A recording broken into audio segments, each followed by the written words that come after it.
I get the distinct pleasure of introducing someone that is my hero. In all my life, I've seen people that have inspired me, but no one more than Ray Anderson. Ray, as you'll see, as you see in the biography, is the chairman and founder of Interface Corporation, the largest commercial carpet manufacturer in the world. And he has taught me more things about how to be a person of integrity and to commit my life to creating a better world for everybody, not just for myself, than anyone that I've ever interacted with in my life. He has received numerous awards. There is no one in this country that I know of in the corporate sector who has a greater vision of what the real purpose of business and industry is than Ray Anderson. And it's not just that he has this vision of what industry should be and should be doing, but he practices it. He lives everything that he talks about. I can tell you, when you get done listening to what Ray has to say, that no one here will leave feeling and thinking the same way. He has that effect on people because he lives it. He lives the sustainable lifestyle, and it's part of his soul. And that's where it really needs to be, because that's the place that really begins to change us. And it's in the soul of his company. And I will let you hear from him what his company is doing. But let it suffice to say that if every college and university were operating and had the vision that Interface has, then we would not have to have any more AASHEs or conferences on sustainability, because it would be second nature. Automatically be part of everything we think about and everything we do. As Ray likes to say, business is not in existence to make a profit. It's there to provide a bunch of goods and services that we need, and it must make a profit to exist. But its first role is to try to provide the goods and services that society needs. Now think about how many CEOs you've ever heard talk that way. And Ray is, I met him when I was on the board of directors of the Natural Step about 10 years ago. And ever since then, every time I've had the opportunity to be with him, he has given tirelessly of his own time and effort and of his incredible perspective to so many different people that I am just honored, Ray, that you would come to this conference and be with us. And let me say that I don't know of anybody else who has had a greater impact on moving higher education in a different direction than Ray has. At the more than 200 colleges and universities that he's been to, there's the places, every university that he goes to is always different and better after he leaves. So with that, I introduce my very good friend, my mentor, and one of the greatest human beings that I've ever met, Ray Anderson.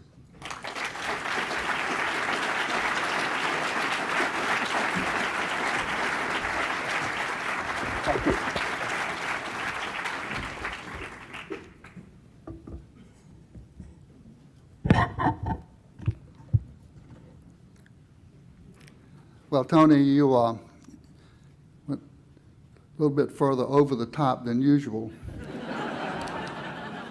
But thank you for that very generous introduction. And thank you for your friendship. It's something special to be introduced by an American hero. And that's what Tony Cortese is. And this turnout must be very, very gratifying to you. And thank you, Julie and Jim and Bonnie and ASU for your hospitality and for the example that you are setting. And to all of you here, thank you. I really appreciate the opportunity to speak to you, because I firmly believe that we humans stand very near and approaching and very near the intersection of several very significant converging trends. And how you in education, and especially we in business and industry, respond is of utmost importance to the future of humankind. But before I dare to speak in such apocalyptic terms, let me introduce myself in my own way. I'm a husband, the father of 2 daughters, the grandfather of 5 grandchildren, and I am an industrialist. Some would say a radical industrialist, but as competitive as anyone you know, as profit-minded as anyone you know. I founded my company, Interface, from absolute scratch, from just an idea 33 years ago, to produce carpet tiles in America for the office of the future, a market that was just emerging in America in 1973. The fledgling business survived its greenfield startup, and it went on to become successful beyond anyone's wildest dreams. Today, through organic growth and a series of acquisitions, Interface has become the world's largest producer of commercial and institutional carpets and textile fabrics for use in offices and now schools and universities and healthcare facilities and retail stores and airports and hotels and restaurants and on and on and on, even now for the home. Production facilities in 6 countries on 4 continents, sales in 110 countries, totaling $1 billion last year. So my world is the world of business and industry.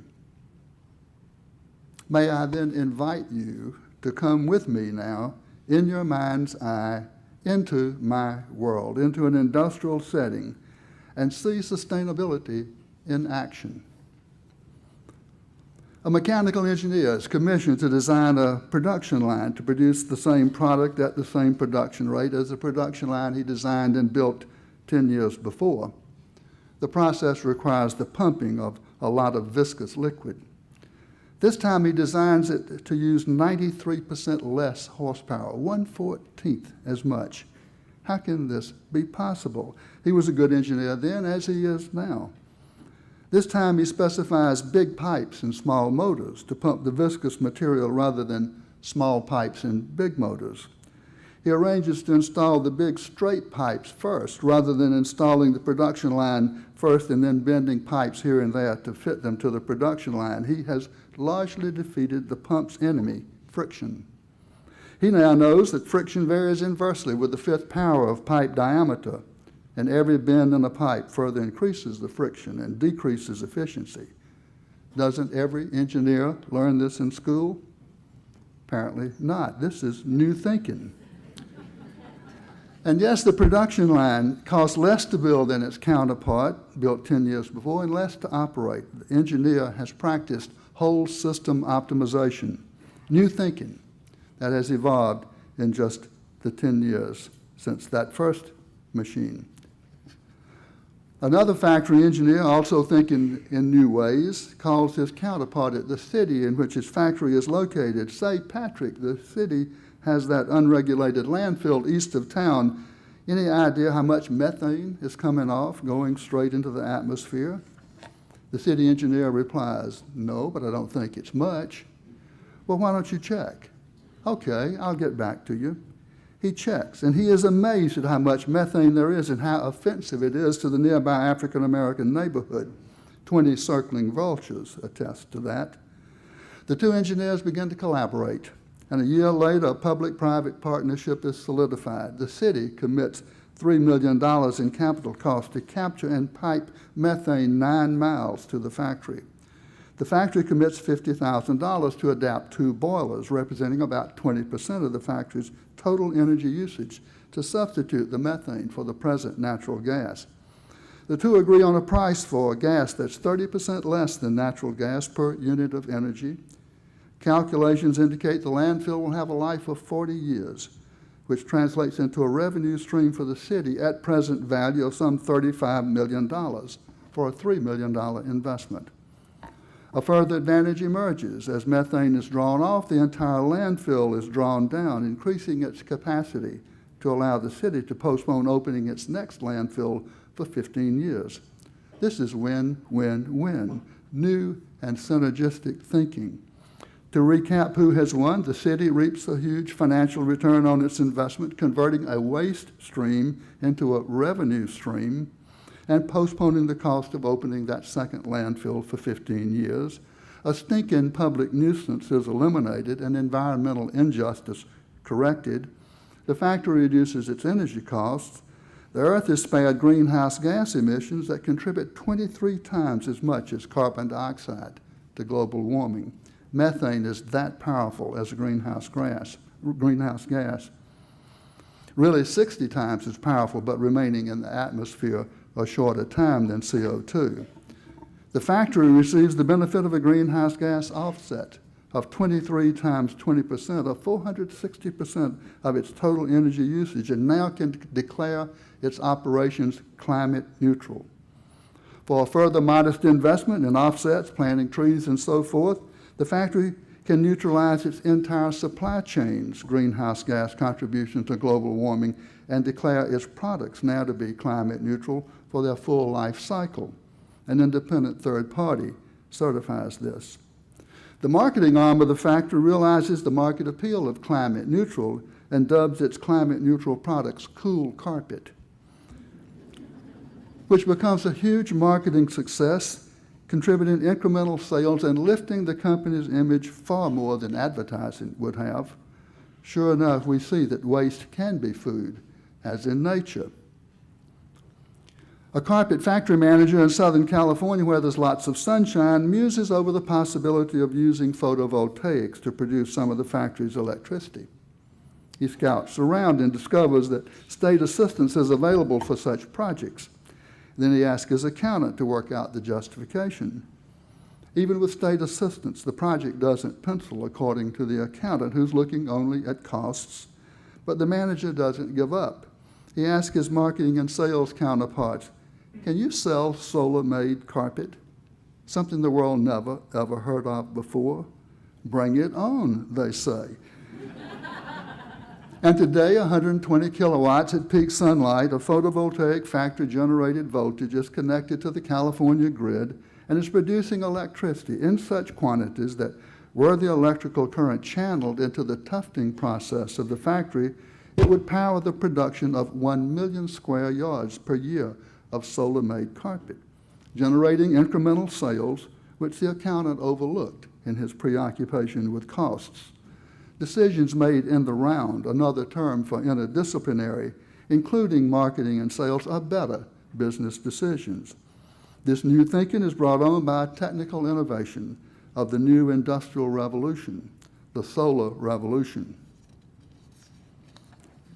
A product designer, frustrated with the lack of progress in implementing sustainable design, pleads, "Let's do something, anything." So a designer redesigns a typical product to have 4% less of its most expensive and energy-intensive material component, in this case, Dupont nylon. The redesigned product performs well in all the usual tests, so for the moment, this is considered to be the something that the designer was pleading for. But an engineer, thinking new kinds of thoughts, wonders about the effect upstream of this kind of design modification if it were made across the factory's entire product line. So he asked Dupont a question that Dupont has never, ever been asked before. How much energy did Dupont expend from wellhead to my receiving dock in making and delivering that bit of nylon? This is now commonly referred to as embodied energy. The Dupont response, 58,000 BTUs per pound, is applied by the inquiring engineer theoretically across the hypothetically redesigned product line. And to his amazement and everyone else's on an annualized basis, this turns out to be enough energy not used by Dupont, or nega energy, to run the engineer's entire factory for 2 years. Today, the average product in this factory contains 20% less nylon. The offset upstream is equivalent to 10 years of nega energy to Earth's very great benefit every year. The approach is now referred to as dematerialization through conscious design. It's new thinking that considers upstream effects, the whole system optimization of another type with expanded boundaries of consideration. The new thinking reminds us that each of our companies or our organizations is its entire supply chain. No one stands alone. A team of engineers, production personnel, and product designers collaborate to find a new way to create patterned carpet. The conventional way employed for years by the factory and its chief competitors is to print patterns on plain colored carpet base. Printing is water intensive and energy intensive, requiring an aqueous dye application, steaming to fix the dye, washing to remove the excess unfixed dye, and drying to remove the wash water. Excess wash water also requires chemical treatment before release into the river. But new thinking suggests that the tufting machine that forms the pile face of the carpet in the first place has untapped potential to precisely place tufts of yarn of selected colors to form very intricate patterns. The bold decision is made to burn the bridges and abandon wet printing altogether and to scrap the existing stranded investment. Left with only one means of creating patterns which the marketplace demands, development efforts result in entirely new families of patented inventions, giving the factory a proprietary edge rather than a handicap in its marketplace. One of those patented inventions arises from the outrageous assignment by the head of design to his design team to go into the forest and see how nature would design a floor covering. And don't come back with leaf designs, he says. That's not what I mean. Come back with nature's design principles. The head of design has read Biomimicry by Janine Benyus. Biomimicry, nature as teacher, nature as inspiration, nature as mentor and measure. So the design team spends the day in the forest, studying the forest floor and the stream beds, and they come to realize there's total diversity here, even chaos. No two things are alike. No two sticks, no two stones, no two leaves, no two anything. Yet there is a pleasant orderliness in this chaos. So the designers go back to the design studio and they design a carpet tile such that the face designs of no two tiles are identical. All are similar, but every one is different, contrary to the prevailing industrial paradigm that every mass-produced item must be the cookie-cutter same, reflecting our traditional predilection for man-made perfection. The new product is introduced to the market as entropy, meaning disorder, and in a year and a half it moves to the top of the bestseller list, faster than any other product ever has. The advantages of breaking this old paradigm, insistence on perfection and sameness, are surprisingly numerous. There's almost no waste, almost no off-quality in production. Inspectors cannot find defects among the deliberate imperfections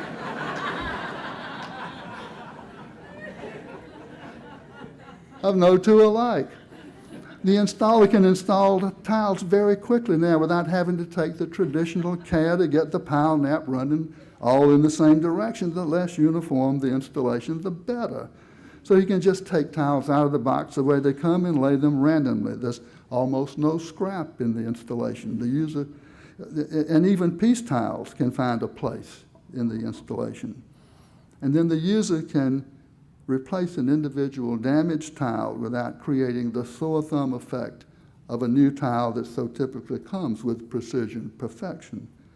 Furthermore, there are no longer issues of dye lots. Dye lots merge indistinguishably, and this obviates the need for shelf stock, those extra tiles on the shelf of the original dye lot waiting to be used. And the user can now even rotate the carpet tiles on the floor to equalize wear the way he rotates the tires on his automobile. And he can make selective replacement of damaged areas. Yet even with all of these unexpected benefits, could there still be more to explain the success of entropy? Well, perhaps there is. A speaker on the environmental speaking circuit begins every speech by having her audience close their eyes and picture that ideal place of peace, repose, serenity, creativity, comfort, security, that perfect comfort zone. We might try it here. Close your eyes for a moment and picture that place of peace and repose and serenity and creativity, security, comfort, that perfect comfort zone. Have you got it? Now raise your hand if you are somewhere indoors. I can't see very well, but I bet there are not 10 hands in this group of 700. We humans gravitate to nature for that ideal comfort zone, and somehow I believe that entropy brings outdoors indoors in a subliminal way, and that is its real appeal. This quality has a name, biophilia. There is enormous power in biomimicry and in biophilia. This is very new thinking. Nature, the inspiration, is anything but uniformly perfect, yet she's very effective. A similar team, again inspired by biomimicry and thinking out of the box, asked, how does a gecko cling upside down to the ceiling? The question arises in a session to figure out how to completely eliminate glue from the installation of carpet tiles. Even free-lay carpet tiles require that 25-foot by 20-foot grid of anchored tiles glued to the floor, creating that repeating grid of picture frames of anchored tiles within which the self-lay tiles are installed without glue. This session is about how to get rid of glue altogether. And though the answer does not utilize van der Waals forces the way the gecko does, the answer is nevertheless completely revolutionary. A 2.5-inch by 2.5-inch releasable adhesive tape is applied sticky side up to the underneath side at each conjunction of 4 tile corners, that is, at each 4 corners. And the effect is to connect all the tiles in the installation laterally, and then let gravity hold the room full of carpet tiles snug to the floor and in place like wall-to-wall carpet, sticky side up, not down, and only 6¼ square inches at that, less than 2% of each tile's underneath surface. The new installation technique provides the market with the world's first glue-free carpet tiles and becomes a successful proprietary differentiator for the company and its products. Glue is a source of volatile organic compounds, VOCs, and contributes significantly to poor indoor air quality, but not so anymore for this company's products, thanks to new thinking, upside-down thinking, geckos and carpet tiles. Who would have imagined? 7 examples, real examples of industrial sustainability in action, leading to new thinking and previously unimagined innovations. Whole system optimization, big straight pipes and small motors, not the other way around. Waste is food, converted to a revenue stream, an energy source, and a greenhouse gas offset, rather than continuing as a pollutant. A climate-neutral factory, cool carpet, win, win, win, and an environmental injustice removed. Another win. In-the-round investment decisions justified not just on the basis of cost, ushering in a new industrial revolution supported by enlightened market demand. Dematerialization through conscious design and upstream thinking. The leverage may be up there. No one stands alone. Burn the bridges, abandon the high-impact technologies for low impact, and out of necessity create new inventions and a better way. Biomimicry, how would nature do this? Biophilia, subliminal appeal to our limbic impulse, is designed into products to achieve higher levels of customer satisfaction. Think upside down. As physicist and energy expert Amy Levin says, the best way to have good new ideas is just to stop having the bad old ideas. Believe me, I could go on and on and on with examples of new thinking. 11 years of this kind of new thinking and innovation, combined with a determination to abandon the comfort of the status quo can produce unimagined results.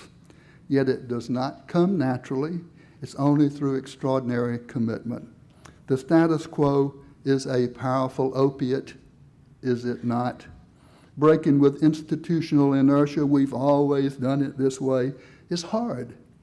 Yet I know an industrial company that did make the break, and in the total, absolute, wholehearted pursuit of sustainability, completely transformed itself.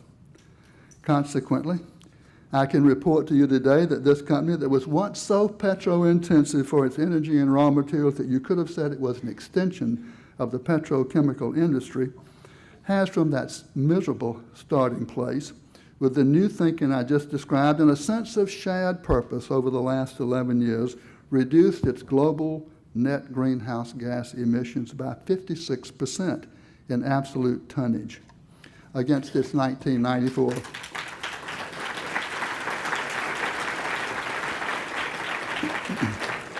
Thank you. And that's against its 1994 baseline and adjusted for acquisitions and divestitures, that is to say, apples to apples.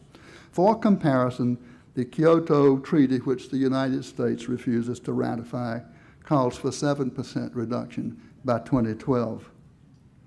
2/3 of the reduction in this company has come from efficiencies, and 1/3 from renewable energy and offsets. Today, 5 of its 14 factories run on 100% renewable electricity, wind, solar, and biomass. During the same time frame, the company worked its way through a 4-year-long industry recession that saw a peak-to-trough decline of 36% in the company's most important market segment. That's a market decline of that magnitude, and this led to divestitures of underperforming acquired businesses that just could not buck the tide of such a market decline. Businesses with combined sales of $480 million for their collective peak year before the decline, and $273 million in the last year before disposal, a 33% decline, peak to disposal, with attendant financial losses that completely obscured the tide-bucking performance of the company's continuing core operations, in which EBIT, EBIT, earnings before interest and taxes, increased 60%. That's 2005 versus 1994. Sustainability was a huge factor, the deciding factor in the company's survival through that terrible recession. The greenhouse gas reductions for 2005 amounted to 100,000 metric tons of CO2 against the baseline, and 427,000 metric tons cumulatively for the 11 years. Conscious design, that upstream thinking, added another 400,000 metric tons reduction cumulatively upstream for suppliers. Moreover, the company's water usage, again, apples to apples, is down 2/3. A major factor is abandoning the energy and water-intensive printing for that more efficient way to create patterns, with carpet tiles burning the bridges. Its fossil fuel-derived energy is down 29%. Its electrical energy is now 28% from renewable sources, and 15% of total energy is from renewable sources. Its goal is 100% renewable by the year 2020. 40% of its smokestacks have been closed off, obviated by process changes. 53% of its effluent pipes have been abandoned, obviated by process changes. Carbon dioxide emissions from 135 million passenger miles in commercial airliners have been offset by planting 62,000 trees. Its vehicle fleet CO2 emissions have been completely offset in cooperation with British Petroleum, with trees for travel and other offsets costing just 4 cents a gallon. Amazing how cheap carbon neutral really can be. Its manufacturing scrap going to the landfill has been reduced by more than 80% around the world, and 85 million pounds of its products at the end of their first life have been diverted from landfills and incinerators by its closed-loop recycling efforts. Precious organic molecules salvaged to be given life after life. Its total waste, measured against absolute perfection, zero waste, zero off quality, do it right the first time, every time, is down more than 50%. And by the way, it counts any fossil-derived energy as waste by definition. The The waste elimination efforts avoided costs totaling some $300 million over the 11 years, more than covering all of the costs associated with R&D, the process changes, and the capital investments made in pursuit of sustainability. This company reckons that it has reduced its overall environmental footprint by more than 40%, and by the year 2020 believes it will be sustainable with zero environmental footprint, taking nothing from Earth that is not rapidly and naturally renewable, not another fresh drop of oil, and doing no harm to the biosphere. It has publicly stated this goal as recently as 2 weeks ago at the Clinton Global Initiative, and annually reports its progress, or lack of progress, on its website in completely transparent fashion. This reduced footprint is reflected in every product the company makes, anywhere on Earth, not just one here and one there. It simply does not believe that it or any other company can produce green products in a brown company. This company further believes it will become restorative, putting back on balance more than it takes from the Earth, and doing good for Earth, not just no harm, through the power of its influence and in its role as Sherpa, leading others along the path it is blazing as it climbs Mount Sustainability. That very, very high mountain, but very importantly, one that is proving to be scalable. And yes, the company is publicly owned. Its shares trade on NASDAQ. Its board of directors is highly independent, also highly supportive of the sustainability mission. They recognize that the very persona of their company resulting from its sustainability mission is a competitive advantage in an extremely competitive marketplace. This company's people will tell you emphatically that these initiatives have been amazingly good for business. It's cost are down, not up, dispelling a myth and exposing the false choice between economy and environment, those $300 million in waste elimination alone. Its products are the best they've ever been because sustainable design has provided this unexpected wellspring of innovation. Its people are galvanized around this shared higher purpose. You cannot beat it for bringing people together. Better people are applying, and the best people are staying and working with purpose. And the goodwill of the marketplace generated by this initiative exceeds by far what any amount of advertising or marketing expenditure could possibly have generated. This company believes it has found a better way to bigger and more legitimate, let that read, ethical profits, a better business model. And in the last 3 years, the financial markets have rewarded the company with the share price going from 2 to 15. Its management can only wonder why other industrial companies are not flocking to its example. This company fulfills what Amory Lovins is talking about when he says, if it exists, it must be possible. 12 years ago, had I described the hypothetical company this way, it would have been thought to be impossible. Yet, as Amory says, if it exists, it must not be impossible after all. And it could not have happened without the new thinking, what Edwin Land, the founder of Polaroid, calls the sudden cessation of stupidity. Another Amoryism. It also requires permission from the top to fail, but to learn from failure and try again. I know this company very well because it's my company, Interface. And I know firsthand that everything I've just said about it is true. Someone has said, everybody has just one story to tell, her or his own story. Inevitably, these remarks are an excerpt from my story. 12 years ago, at age 60, in my company's 22nd year, I read Paul Hawkins' book, The Ecology of Commerce. And it changed my life. It changed my view of the world. It came for me at a propitious moment. Our customers, especially interior designers, had begun to ask a question we had not heard before.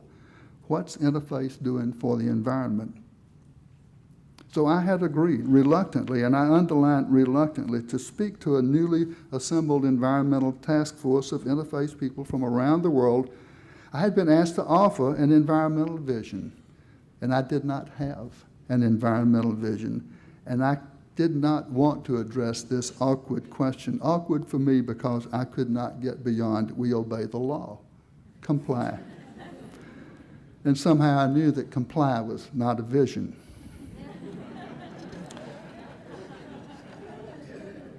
Hawkins' book changed all of that. It changed everything for me. It landed on my desk at that propitious moment by pure serendipity and without any idea of what it was or even who Paul Hawkins was. I started to thumb it.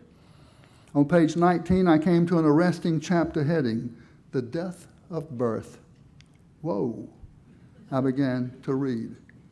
On page 25, I found the full meaning of the chapter heading, and I encountered 4 terms I had never before read together in one paragraph: carrying capacity, overshoot, collapse, and extinction.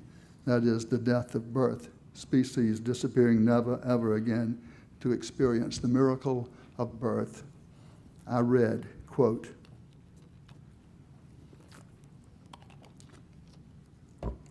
a haunting and off-cited case of overshoot took place on St. Matthew Island in the Bering Sea in 1944 when 29 reindeer were imported. Specialists had calculated that the island could support 13 to 18 reindeer per square mile, a total population between 1,600 and 2,300 animals. By 1957, 13 years later, the population was 1,350. But by 1963, just 6 more years with no natural controls of predators, the population had exploded to 6,000. The scientists double-checked. The original calculations had been correct. This number vastly exceeded carrying capacity, and sure enough, the population was soon decimated by disease and starvation. Such a drastic overshoot, however, did not lead to restabilization at a lower level with just the extra reindeer dying off. Instead, the entire habitat was so damaged by the overshoot that the number of reindeer fell drastically below the original carrying capacity. And by 1966, just 3 years later, there were only 42 reindeer left alive on St. Matthew Island. The difference between ruminants and ourselves is that the resources used by the reindeer were grasses, trees, and shrubs, and they eventually return, whereas many of the resources we're exploiting will not. End quote. Reading this for the first time 12 years ago, I knew in my mind and in my heart that it was a metaphor for earth and humankind. It was an epiphanal moment for me, a spear in the chest that is still there, a life-changing experience. I knew, too, that it was more than a metaphor. It demonstrated a law of nature as immutable and as sure as the law of gravity, the cause and effect relationship between overshoot and collapse. A sidebar. At this moment, humankind is in overshoot, using at least 123% of the planet's carrying capacity for us humans, and very probably much more, abusing the web of life, a strand, a node at a time. According to Global Footprint Network, sponsored by World Wildlife Fund, biodiversity plummets. The human footprint grows, but Earth's carrying capacity does not. In fact, it shrinks. I read on in Hawkins' book, and I was dumbfounded by how much I did not know about the environment and the impacts of the industrial system on the environment, the industrial system of which I and my successful company were an integral part. I surely did not get this in the college at Georgia Tech in the 1950s. A new definition of success flooded my consciousness, and a latent, lurking sense of legacy asserted itself. I got it. I understood for the first time that I was a plunderer of the earth, stealing my grandchildren's future. And that's not the legacy one wants to leave behind. I wept as I read. Hawkins made the central point of his book in 3 parts. 1, the living systems, the life support systems of Earth are in decline. We are degrading the biosphere. It is a developing global crisis. Two, the biggest culprit in this decline is the industrial system, this linear take, make, waste, fossil fuel-driven, abusive system of which we are each and every one a part. And three, the only institution on earth that is large enough, powerful enough, pervasive enough, wealthy enough, and influential enough to lead humankind out of the mess it's making for itself is the same one that's doing the greatest damage, the institution of business and industry, my institution. And I might add, for most of you, the institution for which you in education are preparing tomorrow's members. I took that message to heart. And I made that speech to that tiny task force, and in it I committed our company to the road to sustainability, which today I consider to be its ultimate purpose. I simply said to my people on August 31, 1994, if Hawking is right and business and industry must lead, who will lead business and industry? Unless somebody leads, nobody will. It's a truism. Why not us? And since then, I've been a recovering plunderer. And the 5,000 plus people of Interface are a daily part of that recovery. I have told that story in far greater detail in my own book, Mid-Course Correction, published in 1998. Its title is intended to represent my personal mid-course correction, my company's, and the one that I would wish for all of humankind. For 2 years, we studied this challenge and what it meant to Interface. And we recognized quickly that it was a mountain to climb, a mountain far higher than Everest. And then a plan emerged for climbing Mount Sustainability.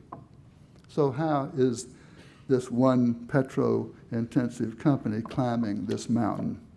I can tell you that the first decision was mine to determine that we are going to climb it, and to articulate this BHAG, this big, hairy, audacious goal, as a vision for my company. And even when many people thought I had gone round the bend, to stay on message consistently, persistently, year after year, and put the right people in the roles and empower them to make it happen. But the most important decision was made collectively by the people of Interface, one mind at a time, to embrace this challenging vision. Okay, you say, but what about the new thinking? Where did that come from? We began where we were in 1994. Doesn't everybody begin where they are? With a schematic showing all of the connections or linkages between Interface and the Earth, its lithosphere and its biosphere, directly through our people, through our suppliers, our customers, and the communities where we operated. And we ask ourselves, what is wrong with this picture? We ask this when very few, if any, companies anywhere were asking it of themselves. And out of that analysis came the plan in terms of climbing the 7 faces of Mount Sustainability to meet at the top, that point at the summit symbolizing zero impact, zero footprint. Today we call it Mission Zero. This plan is the heart of mid-course correction. And let me just quickly sketch it for you because I believe it offers a template for the entire industrial system if it is to become sustainable. And as I describe our plan, I urge you to think analogously about your own institution. Find the analogs. The first phase of the mountain is the elimination of waste, eliminating even the very concept of waste, emulating nature in our industrial processes. In nature, there's no waste. One organism's waste is another's food. This means revolutionary redesign and reengineering of processes, that new thinking, severing the unwanted linkages to Earth represented by our waste streams. We started here and we've saved money every step of the way, the $300 million I've already mentioned. The second phase of the mountain is about emissions, benign emissions, to do no further harm to the biosphere. This means reshaping inputs to our factories, working upstream. What comes into our factories will go out as product or waste or effluents or emissions. We want to be able to eliminate smokestacks and obviate effluent pipes and for sure to eliminate all the toxics as well as our contribution to global warming. The third face of the mountain is the energy face, renewable energy, focusing first on energy efficiency and then harnessing sunlight, wind, biomass, and someday perhaps hydrogen to cut the fossil fuel umbilical cord to Earth and close the carbon gap with greenhouse gas offsets. The fourth face of the mountain is closing the loop on material flows. That's the recycling effort, to cut the material umbilical cord to Earth for virgin fossil-derived materials by creating cyclical flows. The technologies did not exist when we started, but one by one they fall into place, including beginning the shift to carbohydrate polymers to replace the petro-derived energy-intensive hydrocarbon polymers, using corn dextrose as a feedstock to replace fossil fuel feedstocks with significantly reduced environmental impacts, a sort of dust to dust with a biotech wrinkle. The fifth face of the mountain is the transportation face, to achieve carbon neutrality by eliminating or offsetting all the greenhouse gases produced in moving people and products. The sixth face of the mountain perhaps is the most important. We call it the sensitivity hookup. This is the culture shift. This is the mindset shift. This is to sensitize and educate everyone, changing minds, customers, suppliers, employees, and communities to inspire environmentally responsible actions, the thousands of little things that everyone can do to move toward sustainability and to connect in more meaningful ways with all of our constituencies, especially with communities on educational initiatives. The seventh face of the mountain is the redesign of commerce itself. It depends on getting the other six right and totally in place, and then we hope to pioneer the true service economy that goes beyond people selling their services, accountants, lawyers, teachers, waiters, and so forth, to selling the service that our products provide, instead of selling the products themselves.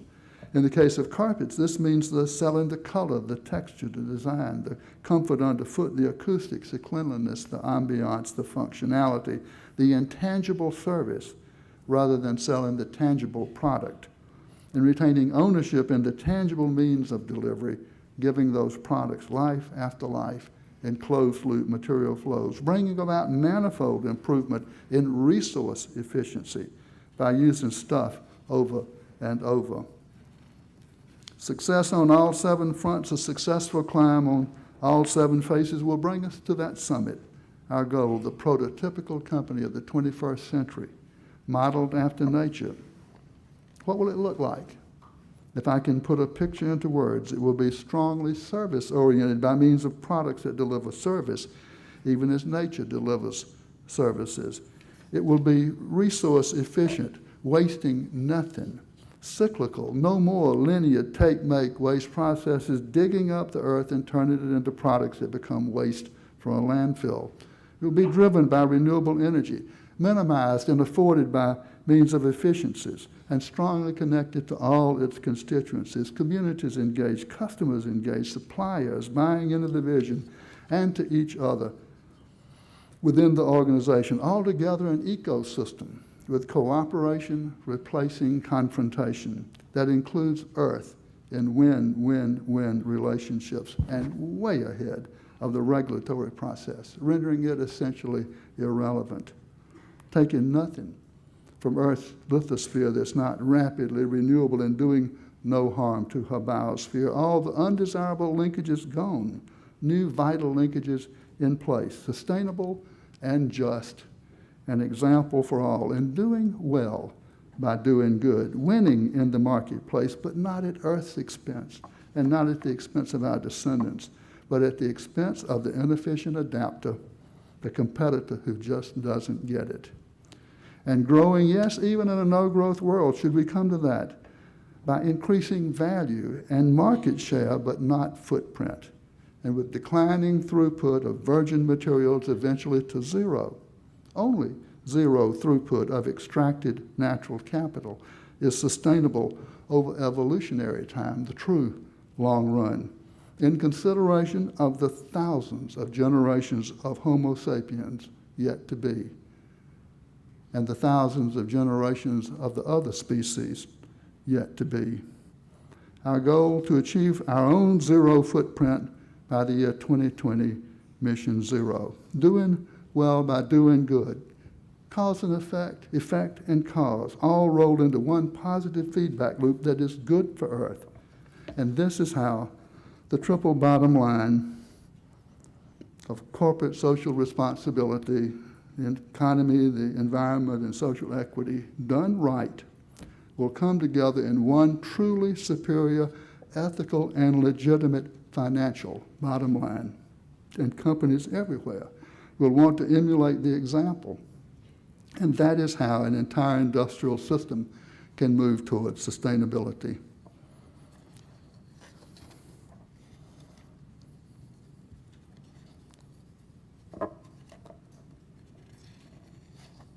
Here's the thing. Each of us has a role in this transformation, and we must all together learn to make peace with the earth rather than war.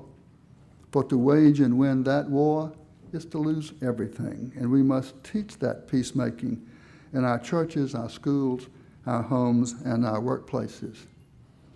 Paul Hawkins says we have a very bad trend, the decline of the biosphere. I say we also have another trend, a good trend, a rising ethical awareness, the developing concepts of sustainability and corporate social responsibility. And where these two trends, the good and the bad, intersect, I submit is where the fate of humankind will be decided. But there are other trends converging on this fateful intersection. One is the revolution in technology that's just beginning to produce the clean technologies, the renewable, cyclical, benign, the new thinking. Another, I dare say, is the ascendancy of women in the professions, in education and government, as women bring their right-brained, nurturing nature to bear on the seemingly intractable challenges created by us left-brained men with our preoccupation with bottom lines and other practical issues.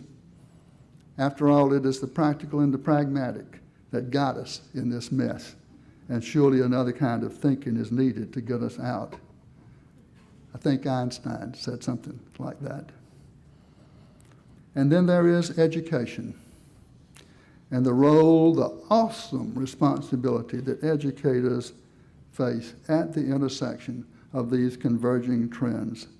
So what about the universities? What about the role that they must play? Will they be part of the problem or part of the solution? Where will they stand in the years ahead with respect to the gathering threat of biological decline? Technology is taught at the university level for sure must become part of the solution instead of continuing to be a major part of the problem. Will our engineering curricula continue to teach Cartesian, mechanistic, reductionist thinking? Or will the whole systems approach of science, especially the nonlinear life sciences, inform our technical curricula?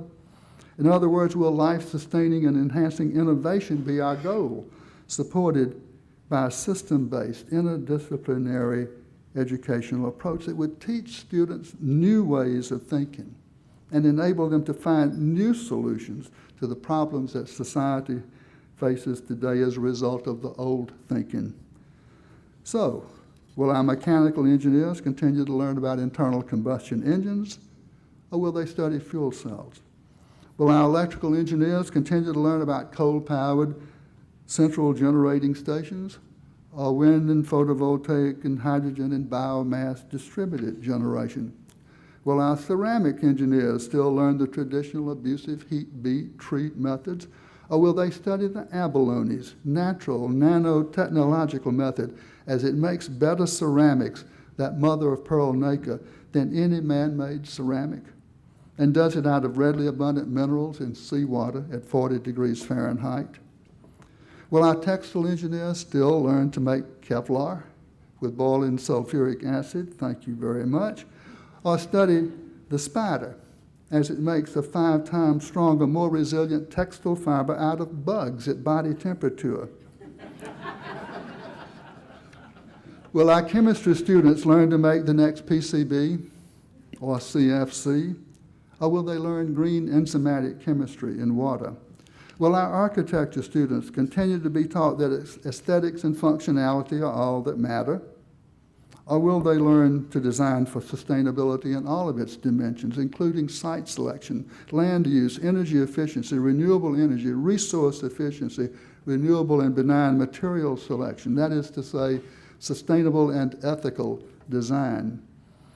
And not just technologies. Will our economic students continue to be taught that the externalities, the cost to society and the environment, don't count in the economic system? And that perverse subsidies are good and somehow deserved? Or will they learn true full cost accounting that would put the cost of a barrel of oil at fully $250 a barrel today, if the cost of wars in the Middle East were included, or if the cost of global warming to future generations were charged today to the burning of that oil? Will our agriculture students continue to learn petroleum-intensive industrial cultivation of annual food crops?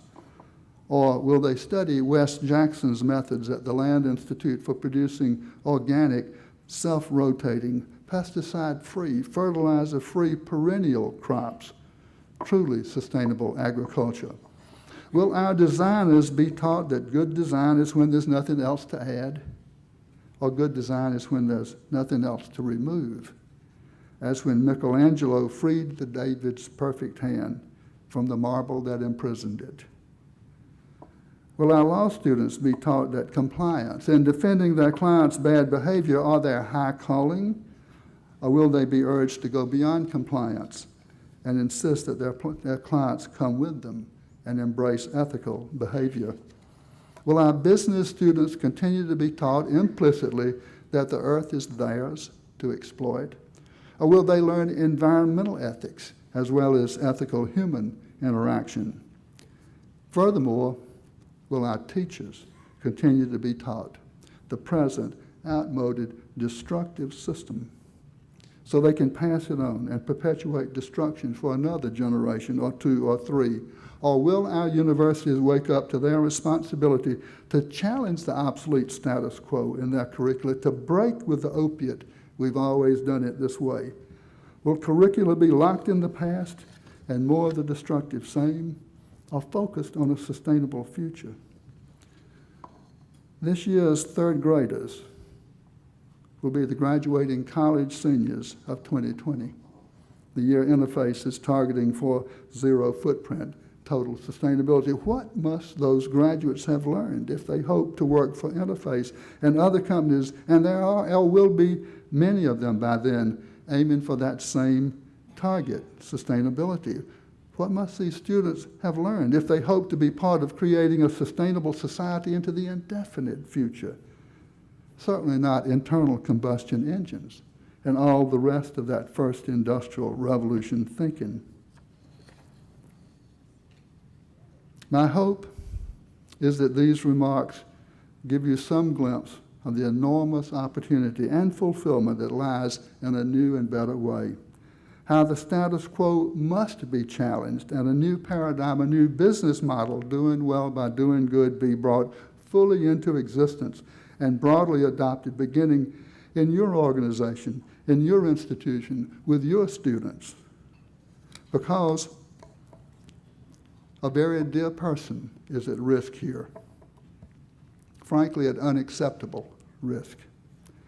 Who is that person? It's not you, it's not I.